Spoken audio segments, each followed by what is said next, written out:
of 101 and opinions expressed in this program and not necessarily those of Love 101 FM. I believe God's got a word for somebody in this house.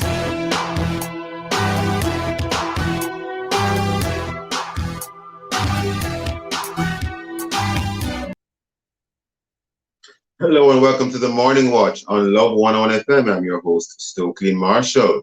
A special welcome to our listeners on love101.org. And if you are overseas and on the move, US listeners can access us at 7128328001. And if you are in the UK, 0330-332-6541. Or join us via the Love 101 FM app that can be downloaded from the Google Play Store or the Apple Store. You can also join us on Love 101 FM, Facebook, and YouTube Live in the main watch today. A conversation with Angela Brown Burke of the People's National Party, new chairman or chairperson of that party. And in the second watch, should the third and fourth political parties be included in the upcoming local government election debates? For our social media question, we ask, what are your thoughts on the JPP and UIC being a part of political debates? Share your responses on our Facebook or YouTube Love 101 FM Jamaica Live, and also WhatsApp comments and voice notes to 876-997-3125 using hashtag The Morning Watch. We'll share your comments later on in the program, but first, as I quote. I quote, you will meet two kinds of people in life, ones who build you up and ones who tear you down. But in the end, you'll thank them both. That the end is interesting, Shivani. The end is very interesting, but in the end you'll thank them both. The main watch will be back after this break.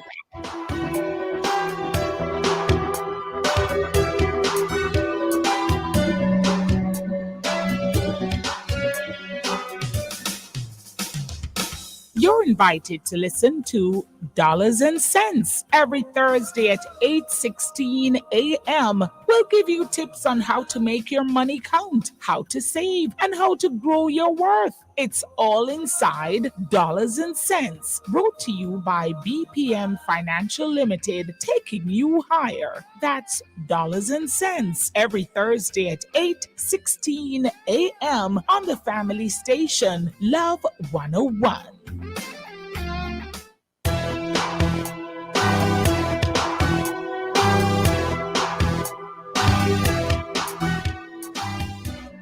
Welcome back to the Morning Watch. I'm your host, Stokely Marshall. We are in the main watch, and Dr. Angela Brown Burke is the new chairperson of the 83-year-old People's National Party.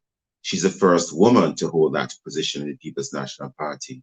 We have now online Dr. Angela Brown Burke herself, and we see she's getting ready to join us here online. Good morning, Dr. Angela Brown Burke. How are you? I think we're having a little challenge with your audio. What I'm seeing indicates that maybe you're a bit... I think I was muted. Is that what it is? It indicates that you are muted, but we are hearing you now loud and clear. Okay, so good morning to you. Good morning to your listeners. It's our absolute pleasure to have you on, Dr. Brown Burke. First of all, congratulations. Thank you very much. Thank you.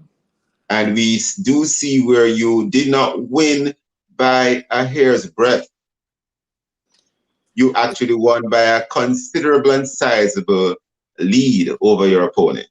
You know, in any contest, we say a win is a win. But the truth is that it is important how you accept that win.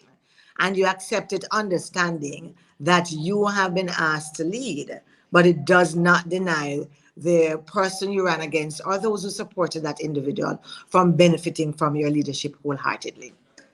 Interesting. Now, this is the 83-year-old People's National Party. It's not a secret that the party has had many challenges in recent times while in opposition. You had a very testy leadership race between two very popular persons in the party. The current president, Mr. Mark Golding, he had his challenges getting to where he is now. And there is that matter of a divide, whether actual or perceived in the party. in relation to one camp versus another. And that perception or reality still stands. Now, you are the chairman of the party, and it's well known, Dr. Brownberg, where you stood during that entire process leading to where we are now in terms of who you supported. In fact, I do see where Mr. Jolly seemed to have been a middle of the road type of person in terms of who he supported. You ran against him for the chairmanship and you are now the victor. How do you navigate all of this? Because you're now the chairman and your job presumably includes helping to unite the party. Where do you see your role in all of this? Well, you know, I start from, as you said, my position is well known. My position has been well known. In 2006, I supported Comrade Portia Simsimila against Comrade Peter Phillips. And every election since then, we have had an election. Someone has won, someone has lost. I always approach my work in the party and as a comrade on a simple premise that I have a choice in voting for one of the individuals who have put themselves up. And when that is over, whoever has won, I have a responsibility and obligation to support the president. And that is how I've always seen it. And so where we are and the discussions we have been having show us very, very clearly that over the years, perhaps as far back as 2006, and some persons say it probably predates that we have had issues around the elections, around coming back together, and we have not fully resolved those.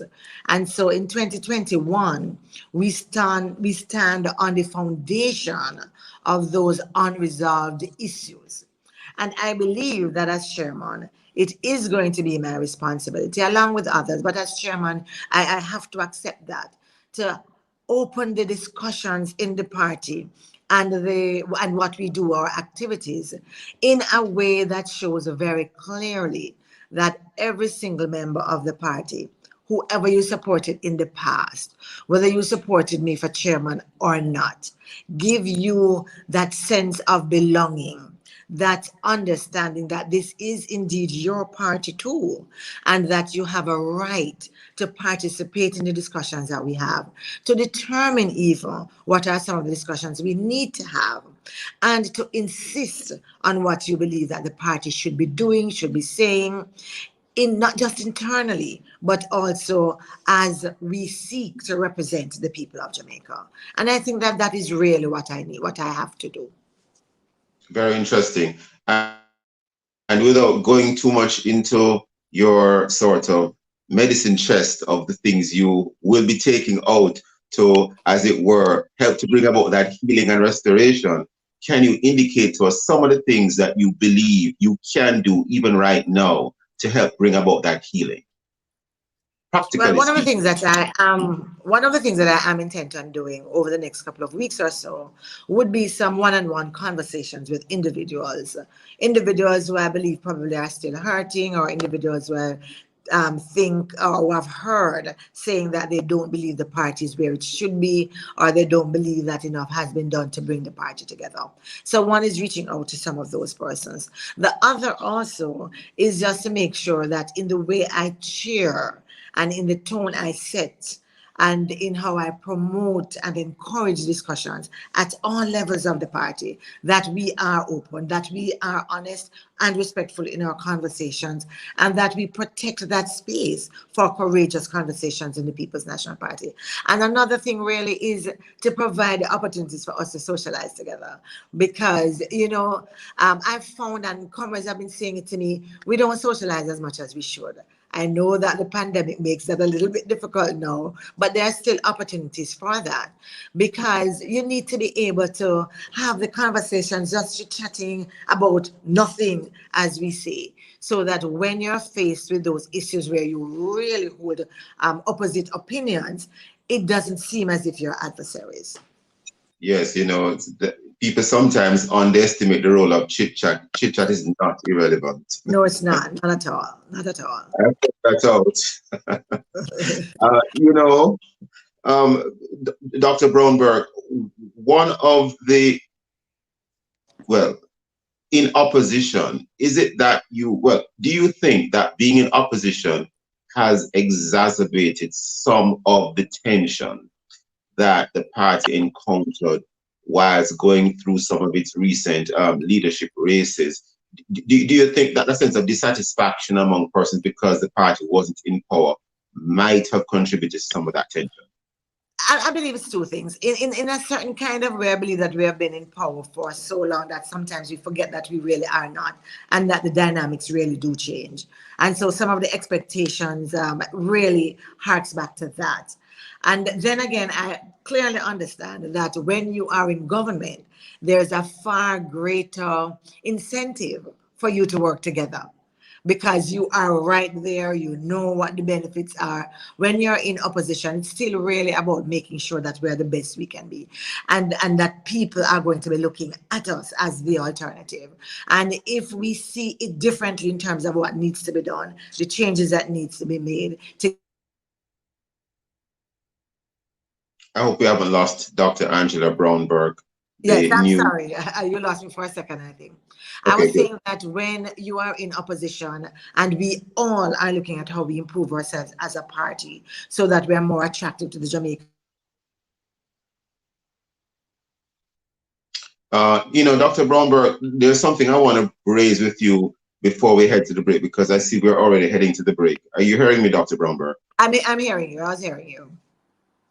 Yes. No, something I want to raise with you. There is a view among some persons that a part of the challenge that the People's National Party, the 83-year-old party, is having at this time is an ideological difference among some of the members. I don't want to say divide, let me say difference.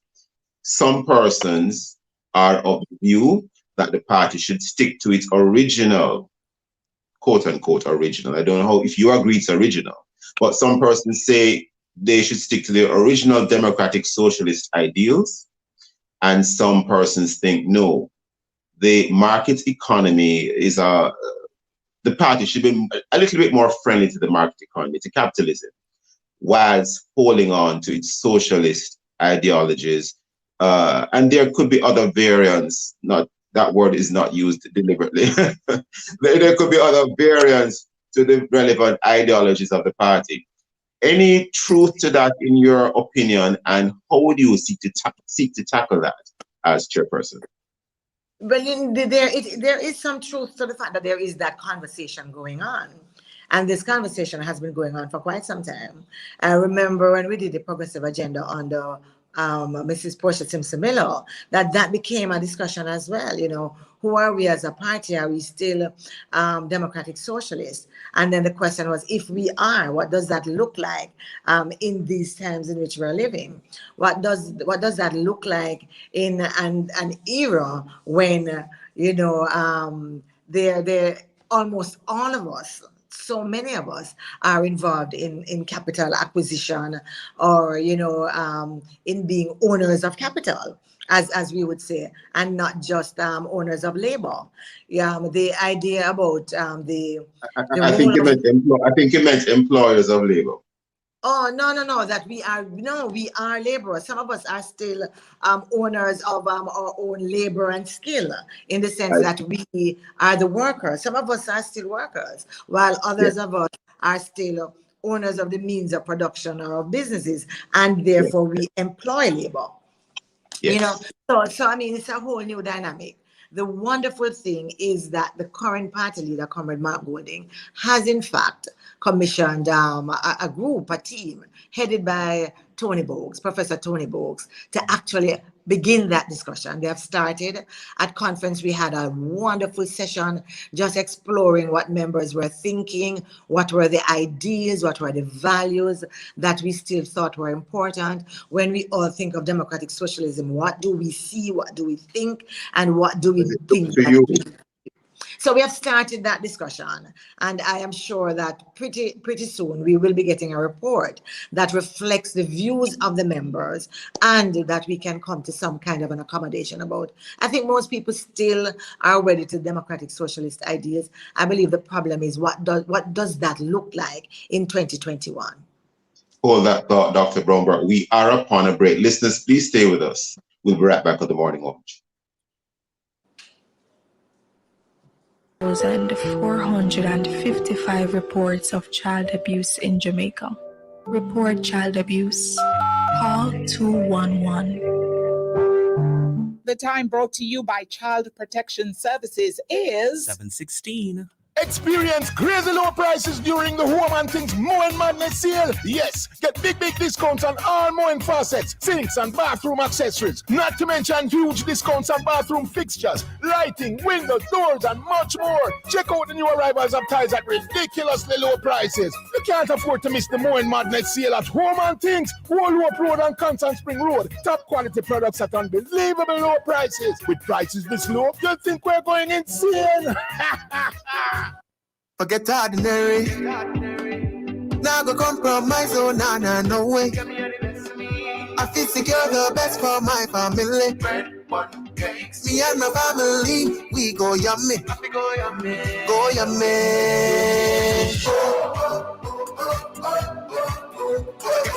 Best in value, best in place. Me and my family, we go yummy. Forget ordinary, go yummy.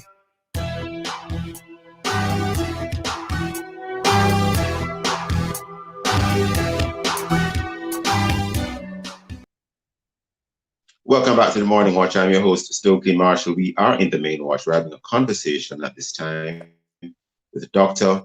Angela Brownberg, the new chairperson of the People's National Party. And the conversation we have been having has been focusing on a range of issues, a range of topics. And Dr. Brownberg, before the break, you were outlining for us the role of a particular committee, which is looking at the whole matter of, trying to help the party to coalesce, and looking at the matter of your identity as a party, democratic socialism, among other things, I could say. Would you like to continue that thought, or were you through with that?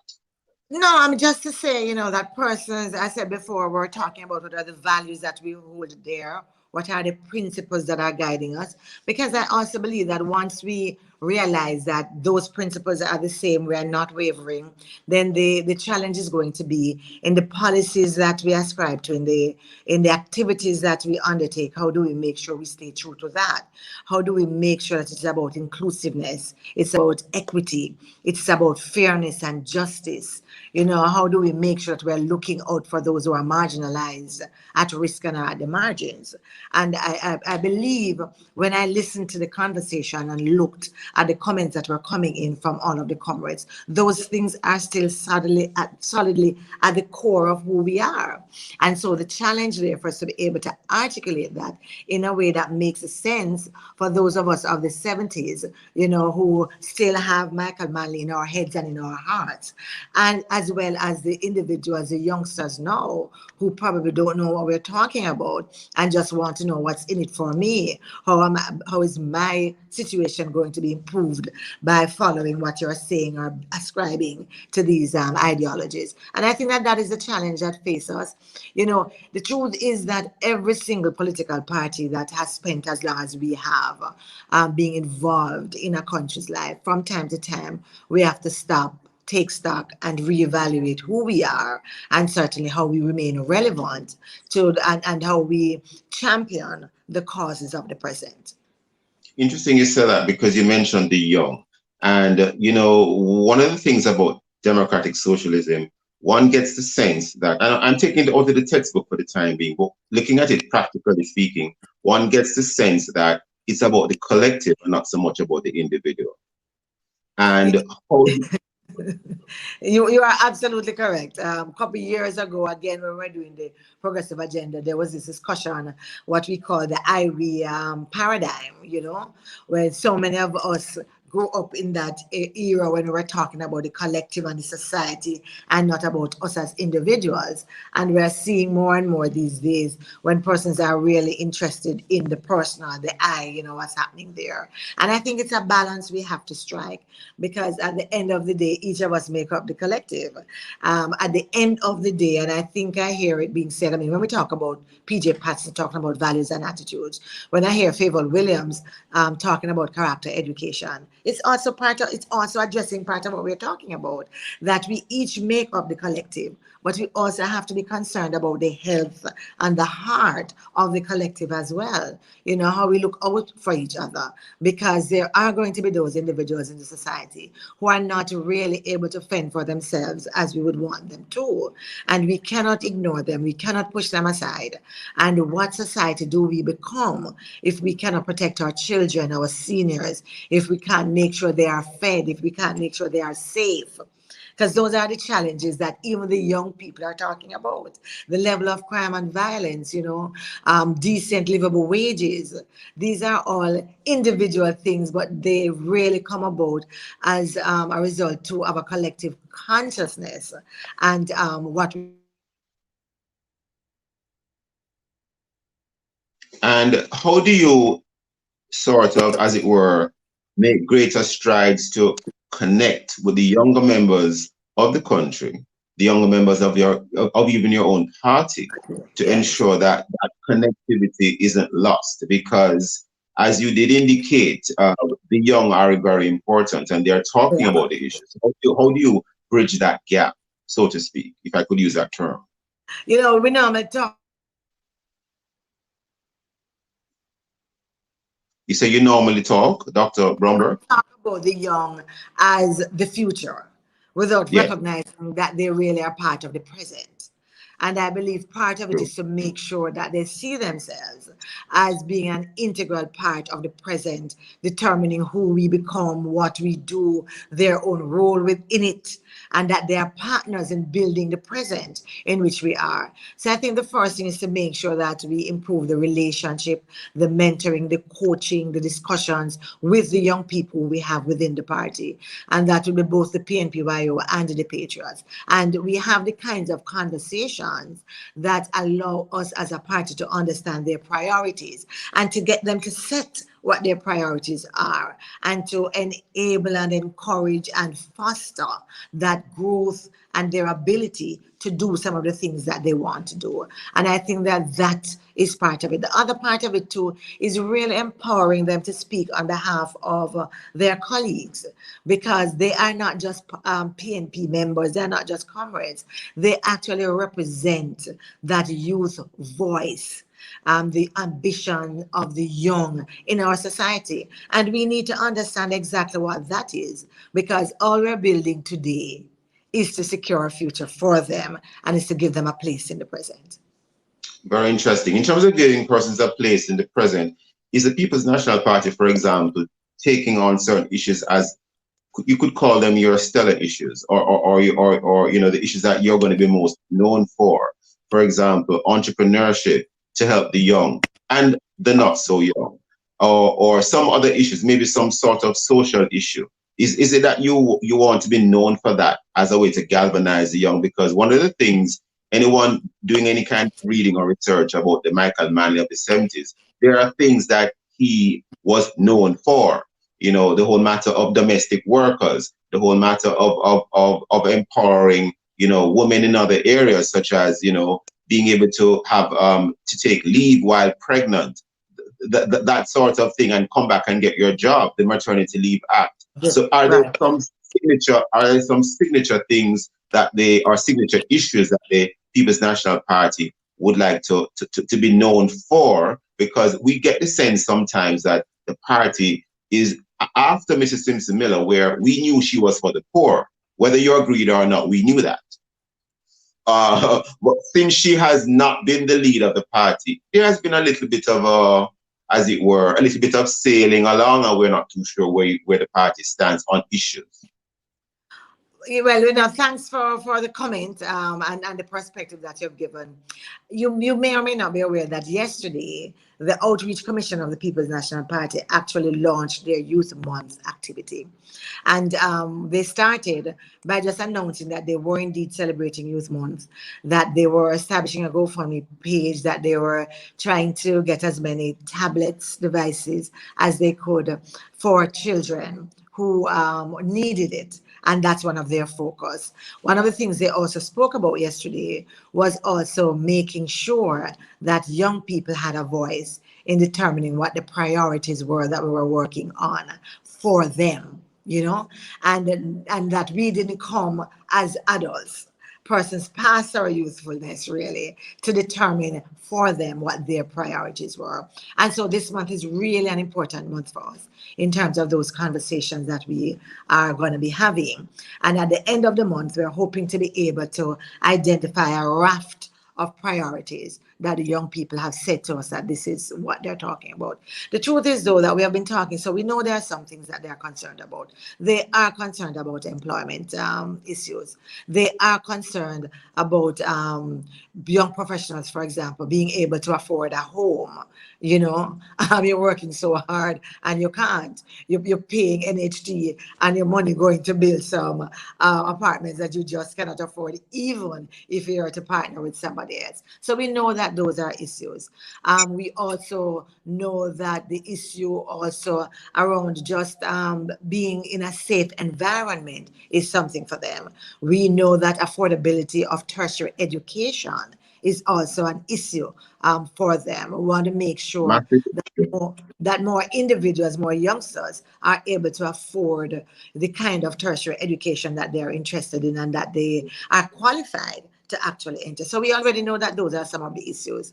And as I said, because we're talking about inclusiveness and the young people being an important part of the population, then these are some of the things that, quite frankly, we have been championing. And you're using more social media to connect with them. There has been that criticism that not enough of that was being done. I think we are. And I think periodically we do have a look at how that is faring, tracking that, doing the analytics to make sure that we are seeing, you know, where the impact is and what we need to do differently. But those who have been following would say that we have improved that. You know, we have always said, though, that without taking anything away from social media, politics is about building relationships. So you build it, I mean, you know, in the Twitterverse and online, but nothing also can replace that one-on-one, the building of relationships, that pressing flesh, as we say. And so in this era, it's about how we do both. I see. Now, before we wrap, in the second watch, for example, we're going to look at the matter of should the third and fourth political parties be included in the upcoming local government election debates. And I'm not asking you if that is what should be done, but I'm going to ask you this. How do you see the PNP now? Because the opposition to the PNP isn't only the Jamaica Labour Party anymore, but you have other political parties. Yes, they may have less persons who are following them or who are members, but they are nevertheless appearing to look quite formidable. Do you have any comments on that? And if you wish to comment on whether they should be included in the debates, feel free. Well, you know, they say you can't separate yourselves into different things, but I want to take off my chairman hat in a sense, simply because we have not had a discussion to express what is the party's position as it relates to the other opposition parties and so on. But I know that we are a democratic party. And I believe that the health of the democracy that we practice in the country is important. And so any number of political parties that are going to give genuine voice to the people of Jamaica are parties that are going to be welcome. I don't know if any of them are more of an opposition to the People's National Party than the government. That certainly isn't how we see it. We are a political party, and our goal is to represent the interests of the people of Jamaica. And we believe that that is always best done from a position of power. And so, as far as we are concerned, the opposition to us is the government at this time. Understood. We are almost out of time. We may have a second left or two, but any comments you want to make about their non-inclusion in the upcoming local government debates? I think that I'm sure that there should be some rules that govern that. If I remember correctly, what you want to be able to do is to make sure that the political parties that are involved in the process have some kind of standing in terms of membership, you know, who they represent and so on. I am not entirely sure, I can't remember just now, what are the rules that govern parties that are allowed to participate in the debate. But I think that democracy is really what we should be defending at this time. I have to leave it there this morning. I want to thank Dr. Angela Brown Burke, the new chairperson of the People's National Party, the 83-year-old political party, 83-year-old political party. Thank you for being with us. Thank you for your time and for your thoughts. And all the best. Thank you very much for having me. And all the best. Thanks again. Thanks very much. And have a wonderful day to you and your listeners. Thank you. And listeners, stay with us. We'll be right back on the Morning Watch. It's time to open the door to your own sweet home. The time by JN Bank is 7:31 a.m. Hello. Hello? Goodbye. Goodbye? What are you doing? I'm saying hello to peace of mind and goodbye to worry. Oh, I'd like to say that too. Well, with Guardian Life's new Ultimate Provider, you can secure your medical expenses in the event of critical illness ahead of time and benefit from their investment portfolio too. Wow, so it's hello peace of mind. And goodbye worry with Guardian Life's new Ultimate Provider. For more information, contact 888-367-5433 or talk to one of our representatives. Guardian Life. Live secure. Live easy. Digicel are going with a whole heap of something. Like the 7 gigabytes of YouTube data you now get when you activate a 7-day Digicel Prime bundle. And a whole heap more end-use data. Moving from 6 to 8 gigabytes. Plus you get 49 gigabytes to enjoy more sports, music and movies. With Digicel apps, a really whole heap of something that for the same price. Only $850. Activate your 7-day Prime bundle in the My Digicel app today. Digicel, better together. When I found out I was becoming a father, I made myself one promise, to love my youth unconditionally and to make nothing happen to her. I try my best to live up to that. Child abuse in Jamaica is a big problem and the case them rise. It's time for everyone to speak up. We know right from wrong. What is right is reporting everything you hear or see. Report all form of child abuse. Just call 211. Here's a vaccination message from Love 101 FM. What is a vaccine? A vaccine is a type of medicine that stimulates a person's immune system to produce immunity to a specific disease, protecting the person from the disease. My name is Nicola Satchel-Smalling from Love 101, encouraging you to get vaccinated. Let's get vaccinated and get back to life.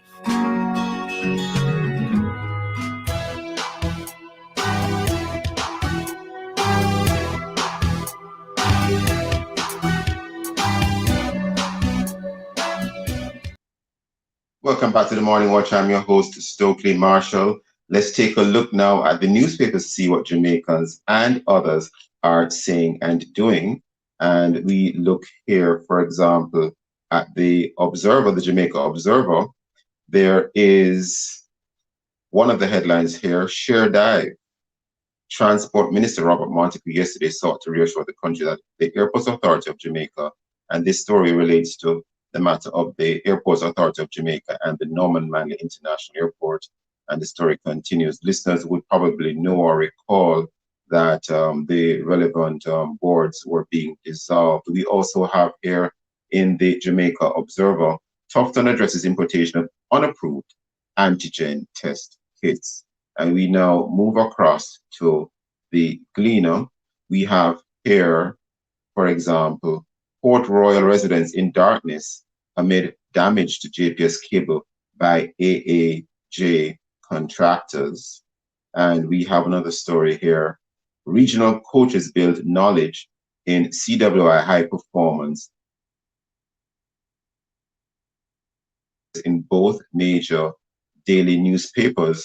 Well, coming up next, we'll have feedback from our Facebook and WhatsApp question in terms of what are your thoughts on the JPP and UIC being a part of political debates. If you haven't done so, leave your responses on our Facebook or YouTube, Love 101 FM Jamaica Live, and also WhatsApp comments and voice notes to 876-997-3125 using the hashtag The Morning Watch. We'll be right back.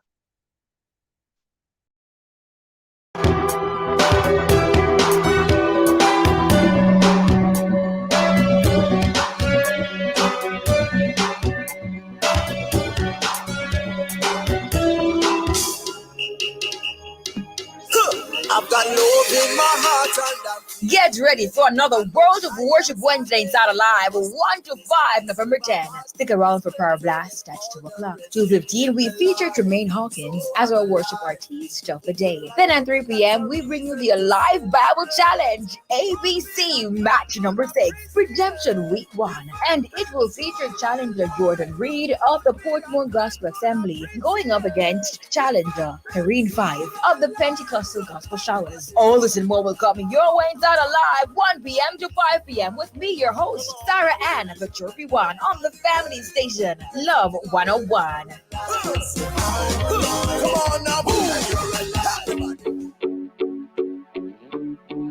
The future holds promises and dreams for the youth that can be achieved through hard work, dedication, planning, education, and words of wisdom. The best advice for young people often comes from older folks who have lived their youth. We can't do without them. They are our guide. Being young is fun. It's exciting. Young people are physically strong, naturally more curious, and love taking risks and enjoying life. Trust me. To keep up with this free spirit, it is essential to keep them motivated. You know, John Gray says, never tell a young person that anything cannot be done. And I'll add, guide them and allow their dreams to become a reality. Jeremiah 29:11 says, for I know the plans I have for you, declares the Lord, plans to prosper you and not to harm you, plans to give you hope and a future. Hi, I'm Shivani Blair, your youth ambassador, reminding you to speak words of life over our young people. It's Youth Month. Let's evolve. lean on you, lean on me. We got this.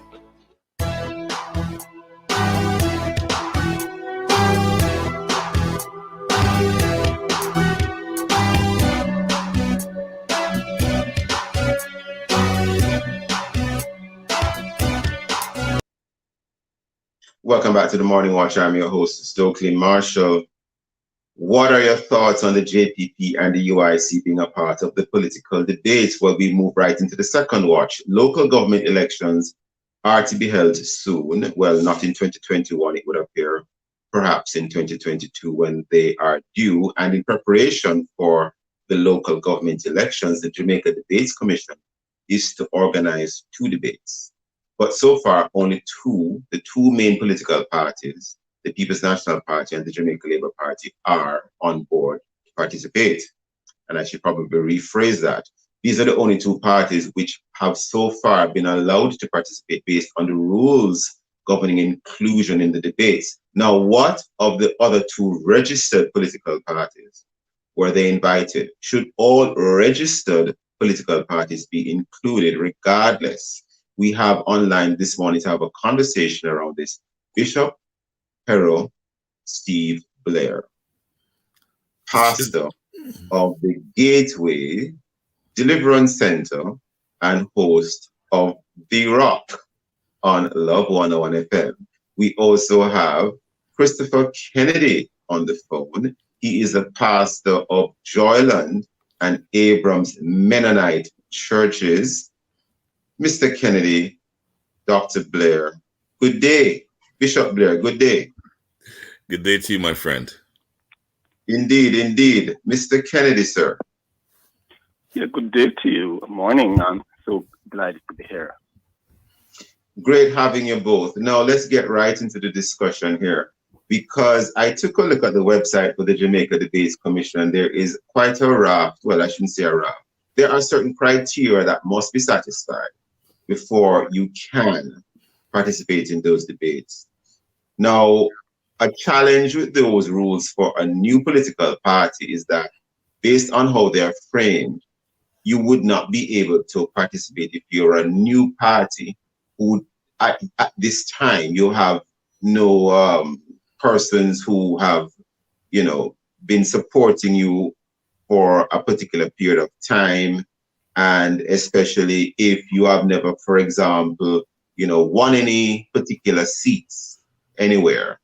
And so a new party taking part in, you know, in local politics, they would have to more or less sort of prove themselves by doing well enough in terms of seat count to be able to be included based on these rules in these current debates. Now, the argument can be that is at a level playing field? Why is it that you have to have this threshold to participate in the debates? There is much talk, at least on social media, about the non-inclusion of what we would call, typically in Jamaica, third parties, which sometimes I don't like using that term because it can sound like a pejorative.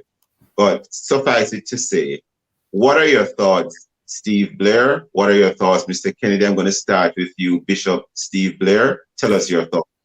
I've quite a bit to say on the matter because, and good morning to you, Stokely. I really believe that the incumbent parties have worked smartly to set up this law, because if I was a political party coming into the mix, I would believe that the best place to start would be the local government elections. Some of these new parties coming in, they are waiting for a national election. They're waiting to wet their foot at that position. When I believe that what they should have been doing is starting the groundwork early, because politics is all about the groundwork.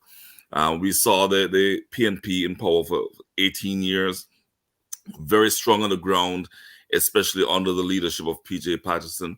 And then we see Andrew Holness coming in and working his party, working them on the ground and doing his stuff, especially with the social media. The new parties have not been doing the work that they need to do to make their presence felt. But as you mentioned, the sad part is that the law says that they have to go and make themselves known, especially in the national elections, getting themselves seats. The local government is where it should all begin, so people can know that you are willing to work. But we would, as a people, have to call for changes to that law. I think it is wrong. I think it is something that does not give parties an opportunity to show themselves. But in the interim, these new parties, whether it's the JPP or the UIC or the RKM, the NDM, the NNC, the PPP, whatever parties are out there that are registered, they should already be outside there on the streets of Jamaica, making a difference, mentoring young people, writing the papers, talking about the issues. But that's not happening. So when this election comes or the other election comes, nobody's going to take them serious. They really should at this time be making a difference.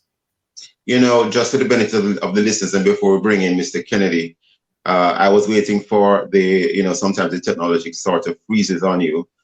Some of the criteria to participate in the to participate in the debates rather, must satisfy at least one of the following criteria. At the last general elections of the mayors and councillors of municipal corporations had at least 2 candidates who were returned as mayors or councillors. Or, number 2, Roman numeral 2, at the last general elections of the mayors and councillors of municipal corporations, total number of votes cast for candidates publicly described as candidates for that political party was 8% or more of the total of valid votes which were cast in the said elections. Or Roman numeral 3, which is quite lengthy.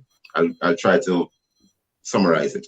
The political party has shown, or has been shown, by at least one national poll of persons included as electors on the official list of electors, which is to be used in the pending local government election of mayors and councillors of municipal corporations, to have the support of not less than 8% of the persons so polled in at least 4 different parishes, and it continues. It's quite lengthy. Mr. Kennedy, sir, what are your thoughts on the framing of the criteria for participation in local government debates? Do you think it's too stringent? Do you think it should be reworded in such a fashion as a new party can participate quite easily? Right. Mr. Kennedy? Right. Well, let me say morning to Pastor Blair, and nice having you on, and morning to your listeners, Stokely. The question is, Stokely, is it serving us well? You can have many, many things that are packaged well, they make sense, they're well. Is it serving us well. And I'm thinking that these criteria you just listed, they are absolutely not serving Jamaica very well. And can you hold that thought, Mr. Kennedy? Because I do see we are upon a break. Don't lose your train of thought, sir.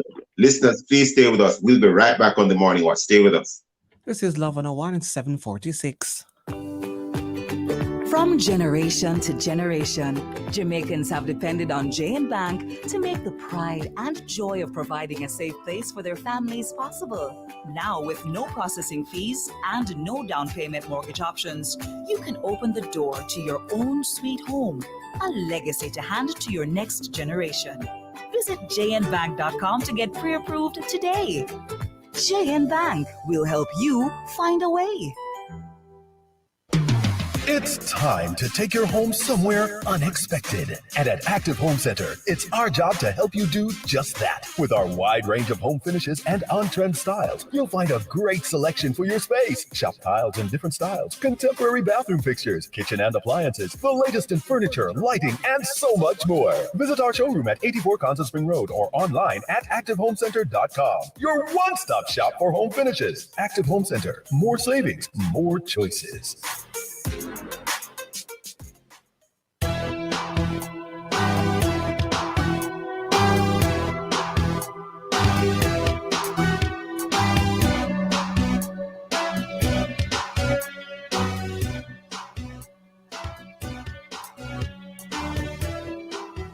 Welcome back to the Morning Watch. I'm your host, Stokely Marshall. We are in the second watch, and we are looking at a very interesting and important topic, the matter of inclusion in the debate for the local government election. Should the third and fourth political parties be included in the upcoming local government election debates? And our guests for this segment, we have Bishop Harold Steve Blair and Pastor Christopher Kennedy. Now, just before the break, Pastor Kennedy, you're making a very important and very, very valid point in relation to, whether these rules are serving us well. Would you like to continue your thoughts, sir? Yes, so in continuation of that, we see progressively, perhaps over the last 30 years, less and less people voting. People are losing confidence, not only in politicians, but in the electoral process. And I think that if these guidelines, these rules that you're referring to, are not serving the best interest of the people, then I don't think we should follow them. When you come up with rules, you want to make sure that your objectives are met. What we want to protect is democracy. And what better way to deal with democracy than have more participation, more parties? We see what happens in Europe. I mean, no system is perfect. But even in America, we see that this two-party system is getting saturated and it is outlasting its benefit. So I think we need to change those rules. I have seen debates where you have more than a number of people who need to come in, and they have like where they sit down and have a round table talk, and they draft up questions, and questions are answered. People rebut, people get a certain amount of time to present, and so on. There's shorter time, but it can be done. And I think the debate, the ones that we've been seeing over the last couple of years, I don't think they've really made a mark on the society. I don't think they've generated the kind of interest that we're looking forward to and brought the questions to bear that we hope they would have. So I think we really need to rethink, redraft, and, come again where that is concerned. We want to bring back in Bishop Blair as well, and we're not seeing him just now, but I'll finish reading Roman numeral 3 in terms of the criteria of participation in the local government debates.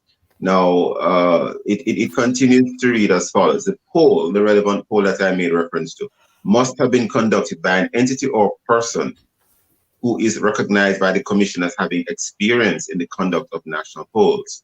And the said poll must not have been commissioned or conducted by a political party or an affiliate, member, or agent of a political party. The poll must have been conducted between the date that the above mentioned official list of electors, voters list rather, it's in brackets, voters list is in brackets, it's published, and the date when the election is announced. I'll make it abundantly clear that we are not taking a position in terms of which political party or if any political party is supported or not supported. That's not the purpose of this discussion today. We're looking at the whole matter of democracy. Should the rules be different to include more persons, parties, once they are registered? It's not about which party you prefer or which party you don't prefer. Bishop Blair, any thoughts? Any further thoughts on that, sir? Well, you know, I'm one of those political animals that I've been praying for change in our political system in Jamaica, especially over the last 20 years. We're still a Commonwealth country. We're still giving into the Queen. We're not looking with a Jamaican eye at our political system. When you look at the local government system, it is responsible for local planning and strategic direction. It looks at the health concerns, the roads, the different things. Why is it that it has to be bonded to just the JLP and the PNP? Why can't we allow people through the system to become involved? New parties, in independents and others. Is it that we just want this to be a branch off and an offshoot, just so that we can have a political system like America, where people fight for Senate and people fight for governors and then the House and different things to make one party either in power or the other one? It's like a political game, but this should not be a game. This should be a system that works for the people, allowing the people, especially in the local government system, to be a part of it, and allowing the people to give their 2 cents, not just say it. And it should not have to be through those two parties. So new parties coming on board are coming on board for a reason. And you said it earlier. When you look at the statistics from all the recent elections, the 2 or 3 elections I've seen since I've been back in Jamaica, I've seen that the people are not voting. I often quote the area where the Honorable Portia Simpson used to run. And I said to many people, when you look at it, there were 25,000 voters, and I think Portia probably had about 8,000 that last time, between 8 and 10. And to me, it's very easy if somebody, especially a group, has decided to do some groundwork to prove themselves. The proving should not be in the national elections. The proving should be in the local government elections, and also before the election, the electoral process. It is very easy for just about anybody and any party to get beat on election day if people were working hard in constituencies and doing some work that the electorate could have some confidence in, because the electorate, they've lost confidence and they just don't know what to do, especially with so many young people now coming on board to vote. So there needs to be a move to make the system more transparent, to make the political system more welcoming and inviting to those that want to be a part of politics or be a part of changing Jamaica. And the big step would be changing something like the laws that you've just read. Now, just to assist here, Bishop Blair, the rules or the criteria for participation in the local government debates do explicitly state that it does make reference to the general election of mayors and councillors. So I think when you made reference to general elections, people might be assuming you meant the national elections. Yeah. Yes, okay. So I just wanted to state that for clarity. Well, no. I was talking early about the national elections to show the fact that people are wary of dealing with just the 2 political parties, and that people are looking for hope. More choice? You're saying they want more choice? They want more, not just choice. They want more choice because they've lost full confidence. Whether the prime minister, the present prime minister, the previous prime minister, or the leader of the opposition are good men or women and have good ideas, people are just not fully confident in the party system that we have. We're seeing less and less, as you've said, people turn out to vote, and the young people are looking for some kind of responsible change that would give them greater opportunities. I think what you're both saying, Pastor Kennedy and Bishop Blake, if I'm reading you correctly, is that the rules or the criteria for participating in the local government debates organized by the Jamaica Debates Commission as currently constituted should be changed to allow any registered political party to participate, any, regardless of whether they meet these sets of criteria which currently exist. Is that what you're both saying? Bishop, is that what you're saying? Well, as long as the parties are enabled to run in the election, they should be in the debate. And the debate should give them an opportunity to say to people, this is what we would want to do if elected. Well, isn't it true then that evidence of past performance might be a measuring stick, which is why the rules are framed the way that they are? In other words, you may not want to include a party which takes part in the debate, then doesn't actually do anything after that. So, as it were, they would have gotten this platform, but didn't actually go on participate in the relevant elections. Couldn't that be a justification for keeping it that way, so that you don't just open it wide open, don't have it wide open like that, and then there's no follow-up? Bishop, well, before you're inviting Chris, say this: if there's going to be a debate, the debate must be between those who are participating in the election. Right? I see. So, but then once again, that's why I'm beating on the other parties. The other parties must be doing work 24/7 before the election. They must be making their presence felt. They must be talking about the issues. They must be talking about the failures. They must be talking about the needs of the people, and they must be meeting the people. I see. Mr. Kennedy, Pastor Kennedy, you're coming in, sir? Yes, I'm coming in. Are you hearing me? We're hearing you, sir. Go ahead. Yes, I'm saying that the popularity doesn't the only criteria on which they participate. They say they're having 5% support. I think that's they're 8%. So if they're engaged and active and can be seen, observable, I think we can have them come in. And as I say, against the background of a failed system, we should be seeking ways of getting involvement. And when you're seeking ways of getting involvement, you can't be using laws that are exclusive. Well, rules. Pastor Kennedy, what is wrong with restricting participation to parties which have a track record? Because you may not, for example, I'm not speaking on behalf of the Debates Commission, I'm just putting a hypothetical to you. Rather than just having parties participate which may not actually go on to take part in the relevant elections, what's wrong with that?